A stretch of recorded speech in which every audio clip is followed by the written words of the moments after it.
Welcome back to Up North at 4, and joining us now, we have some very, very special guests. We have Ivan, Yuliia, and Brett joining us. Ivan and Yuliia coming all the way from Dnipro, Ukraine. I nailed the home city, right? That's perfect.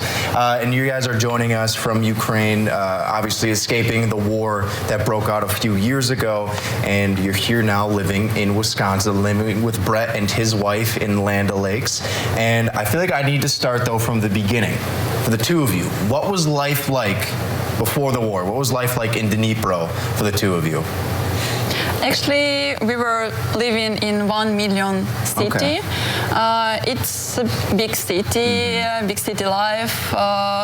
We liked living there, and we had, I think, a very good life with our families. We had good jobs there, and we had pretty good salaries, and we had a lot of plans there. We wanted to sell. We wanted to have a house in the future on the west of Ukraine, closer to nature, and yes, and we wanted to make weddings there. Yeah, actually, he proposed me before war, and we were planning a wedding. But for now, it still didn't happen. And it's important to note, like America in Ukraine before the war, people like yourselves, you had dreams, and you can make those dreams come true. What people don't always know is Ukraine is a democracy since 1996, a democracy, right? Yeah. And then everything changed with the war, right? And your plans got spoiled. Yes. Yeah. And so, what was the deciding factor to move to the U.S.? Actually, we left Ukraine a year ago. In the first day of war. In the first day of war. Okay. Yeah, and we were in Poland, and just in the beginning of the war, we understood that it will be a long-term war. We were thinking, it was our opinion, and we just understood that we have to find some new country to start everything from scratch. Yeah. So during all last year, we were searching for some country, but we knew English a little bit, and we heard a lot of good things about the USA, and we were considering actually Canada and the USA. Because Canada has a good program for Ukrainians too, but in the end we decided that we need to get some possibilities to help Ukrainians to Ukraine, and we knew that we can get good jobs here, like IT specialists, a good salary, and we will be able to provide for our families and to Ukrainians to donate, because now it's very important to donate money to people in Ukraine. Before the war, 36 million people lived in Ukraine. By all accounts, that number is cut in half now. So obviously, Brett, hi Brett, you probably heard of a need of people trying to get out of Ukraine, and you put your name in that hat. How come? I did. Well, when the war broke out, I just saw it as the biggest atrocity, and so I looked at what can I do? What can I do to help? I'm in the middle of northern Wisconsin, and I'm not going to be able to, drive my car over there and pick them up. So I searched Google and looked for different platforms of ways to sponsor a way to get, refugees to the United States. Our last child had graduated was on the verge of graduating from college. We had an empty house other than my wife and I, and we had a couple of dogs looking for a glove down. And I decided that this was the time for us to act. And so it began. I couldn't have asked. I've got more out of this than they probably have. I'm probably tear up. It's been a very wonderful, beyond wonderful experience. Yuliia and Ivan have pretty much taken on their own as far as being able to search for work over here, and we've helped them along the way any way, shape, or form we can, and they've become a part of our family. From being empty nesters, you and your wife, to now hosting Ivan and Yuliia, and there was no hesitation on your part. None. It make me emotional, Brett. It's a lot.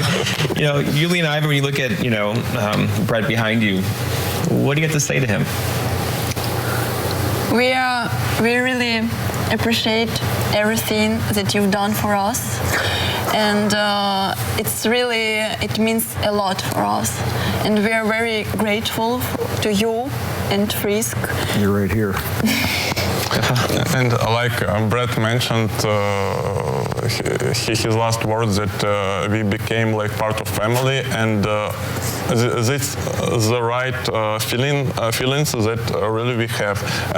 We feeling us like at home, like with family, and it's like your second family in the USA. And for now, we don't have possibility to come to Ukraine because we will lose all our documents, everything that we got here. So we will not able to see our parents for long term. And now we got new family, and yes, and we are feeling it, like it's not fake. It's actually for now, Brett and Frisk, they are the closest people for us here in the USA. Yeah, and it will be always only these people will be always for us, people that help it to us to make our the most difficult steps in the USA. And I was going to say too, because you've been away from your families and your friends back home, and on top of that, there's a war going on as well, right? There's so many things, I'm sure, top of mind for the two of you going on back in your home country. But just what does that mean to you guys to have Brett and Frisk open up their homes, open up their hearts, their arms, and just provide a safe space, a haven for the two of you? What's that been like? Actually, I was shocked of how they're helpful, and actually they and their friends and most people we saw in USA, they were so helpful. We didn't expect this. Actually, when we were arriving, we were thinking maybe we have to do most things by ourselves, to find out how to do this, or to make some documents, I don't know, to pass exams for driver license, or all of this stuff to prepare.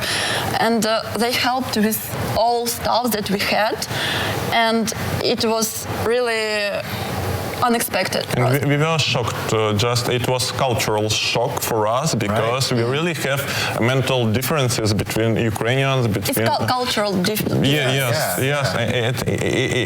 It's really different, and it's unusual how Americans are helpful, and Americans very different in depend on part of USA.